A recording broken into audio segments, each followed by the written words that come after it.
कसैले धोका दिएछ भने कसैलाई म गइदिन्छु दाइ भने रातो फेरि उहाँ भर्खर भर्खर बिहे भएको छ फेरि उहाँको मिसेसको चित्त दुख्ला नि फेरि चित्त दुख्यो अब मैले के गर्दा उहाँसँग म जान्छु उहाँ बिना म बाँच्नु सक्दिनँ मैले भनेको छुइनँ के अरे होइन उसको जिन्दगी उसको लाइफ राम्रो होस् होइन किनकि हिजोको दिनमा मैले त्यो प्रकाश तामाङको नाम लिएर यति टर्चर लिएँ यति म मर्नु न बाँच्नुसम्म भएको थिएँ भन्ने कुरा हो कि त्यो कुरा त मैले पोख्न पाएँ नि त म प्रकाश तामाङ बिना म बाँच्दिनँ म उसँगै जान्छु भनेर त हिँडेको छुइनँ नि त यार यदि भन्नुहोस् भने भन्नुहोस् मलाई हिजोको दिनमा मलाई सम्पत्तिको लागि यो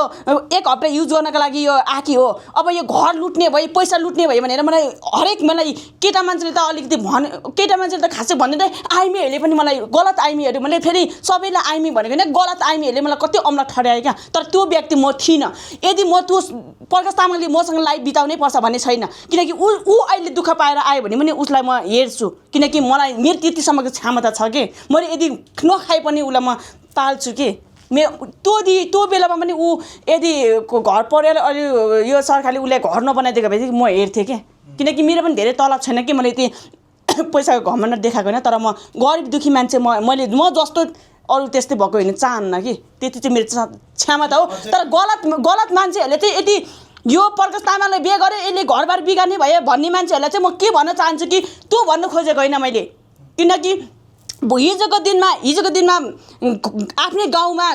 बाख्रा गोठाला गरेर बसेको मान्छे काठमाडौँ सहरमा कसैले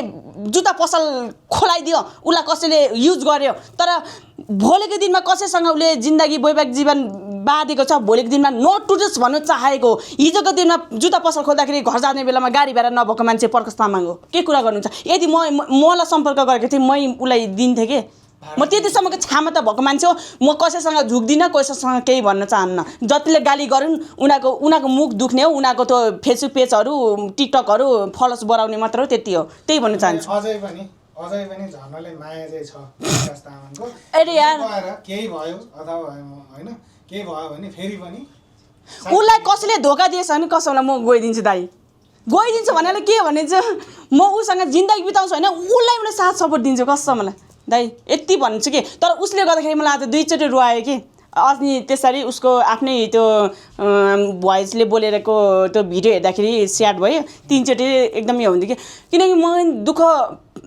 8 वर्ष लभ परेर एक सेकेन्डमा चट गरेर हिँडेको केटा हो नि त अहिलेसम्म मसँग कन्ट्याक्टमा छैन कि 10 वर्ष भइसक्यो अहिलेसम्म कन्ट्याक्टमा छैन त्यस्तो भोगेर हिँडेको मान्छे हो अब त म त स्ट्रङ भइसकेँ कसैले धोका दियो भने मलाई मतलब छैन कालो गयो गोरो आउँछ यदि चाह्यो भने